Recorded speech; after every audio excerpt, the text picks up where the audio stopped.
Hello, and welcome back to another deep dive into the stories of extraordinary lives marked by brilliance, tragedy, and often an untimely end. Today, we're exploring the life and death of a man whose name is synonymous with the dawn of psychedelic rock, Syd Barrett, the founding member and creative force behind Pink Floyd. Syd was a genius, a pioneer whose artistic vision laid the foundation for one of the most iconic bands in music history.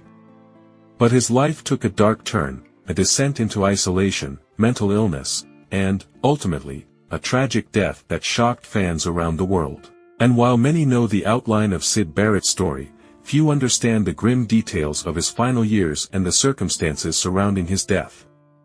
Born Roger Keith Barrett in Cambridge, England, in 1946, Syd Barrett was a natural artist and musician. By his early 20s, he had formed Pink Floyd alongside Roger Waters, Nick Mason, and Richard Wright. With Syd as the frontman, guitarist, and primary songwriter, the band quickly made a name for themselves with their experimental sound and trippy, thought-provoking lyrics. Their debut album, The Piper at the Gates of Dawn, released in 1967, was a masterpiece of psychedelic rock. Tracks like Astronomy Domini and Interstellar Overdrive showcased Syd's boundless creativity and his ability to transport listeners to otherworldly realms. But even as the band rose to prominence, Syd's behavior began to change. Syd's mental health deteriorated rapidly, fueled by heavy drug use, particularly LSD. By the time Pink Floyd began recording their second album, his erratic behavior had become impossible to ignore. He would show up to gigs and stand motionless on stage, strumming a single note or not playing at all. The band was forced to bring in David Gilmour to cover for Syd during live performances, and by 1968, Syd was officially out of Pink Floyd. What followed was a slow descent into obscurity.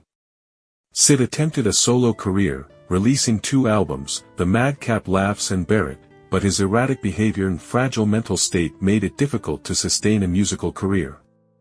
By the mid-1970s, Syd had retreated entirely from public life. He returned to Cambridge, living a reclusive existence in his mother's house. The man who had once been the vibrant heart of Pink Floyd was now a ghost of his former self. For decades, Syd lived in near-total isolation. He abandoned music, devoting his time to painting and gardening. Photographs from this period show a man almost unrecognizable, overweight, bald, and distant from the world he once helped shape.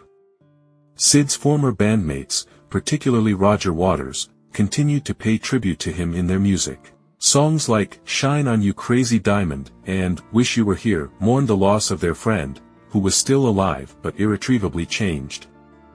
Yet even as his old friends immortalized him in song, Syd remained out of reach. He rarely spoke of his time with Pink Floyd and resisted any attempts to draw him back into the public eye. In 2006, Syd Barrett passed away at the age of 60.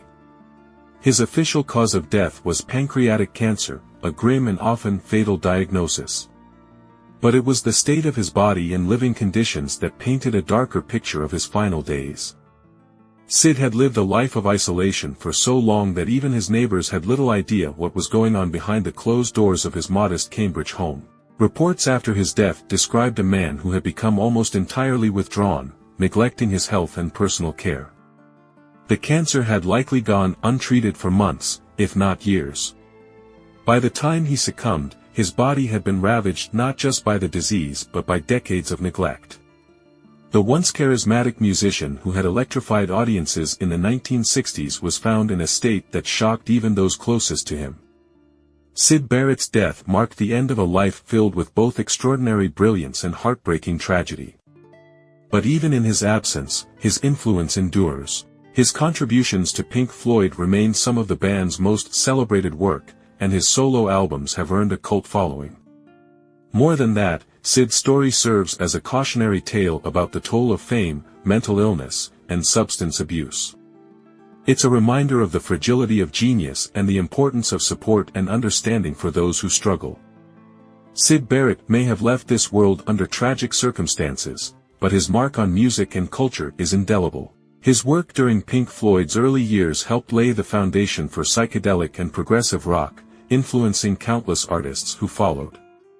Even after his departure from the band, Syd's legacy was intertwined with Pink Floyd's identity. Albums like Dark Side of the Moon and The Wall might never have reached the heights they did without the creative spark Syd ignited in the band's formative years. Songs like Shine on You Crazy Diamond are heartfelt tributes to their fallen leader, and they resonate deeply with fans, serving as a poignant reminder of his impact. In the years since his death, Syd Barrett has become a mythic figure, a symbol of the thin line between genius and madness. His life raises important questions about the pressures of fame and the toll it takes on sensitive, creative minds. He's often compared to other artists whose brilliance came at a steep cost, like Vincent van Gogh or Kurt Cobain.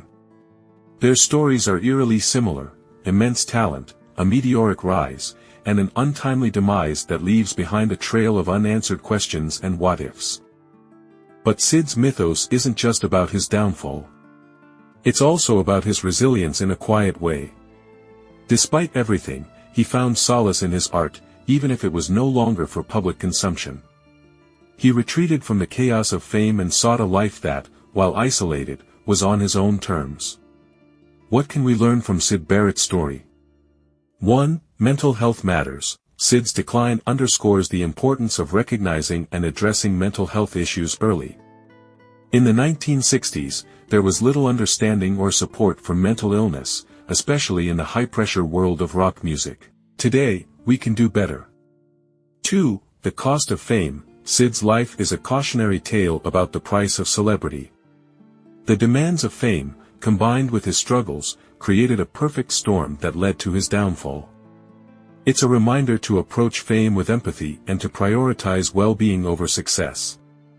3. The value of legacy. Despite his tragic end, Syd's artistic contributions continue to inspire. His work reminds us that creativity has the power to transcend time and tragedy. In the years since Syd's death, fans and musicians alike have found ways to honor his memory. Tributes pour in from artists across genres who credit Syd as a major influence. Pink Floyd's performances of Shine on You Crazy Diamond remain some of the most emotional moments in rock history. Cambridge, the city where Syd spent both his early and final years, holds a special place in his story. It's where he discovered his love for art and music, and it's where he sought refuge when the pressures of fame became too much. Syd Barrett's life was as complex as his music, beautiful, haunting, and deeply human. His story is a reminder of the fragility of genius, the dangers of neglecting mental health, and the enduring power of creativity to leave an everlasting mark. Though his time on this earth was cut short, Syd's light continues to shine through the music he left behind. His work reminds us that even in the face of tragedy, art has the power to connect us, inspire us, and keep us dreaming. Thank you for joining me on this journey through the life and death of Syd Barrett. If you found his story as captivating and poignant as I do, don't forget to like, comment, and subscribe for more explorations into the lives of iconic figures.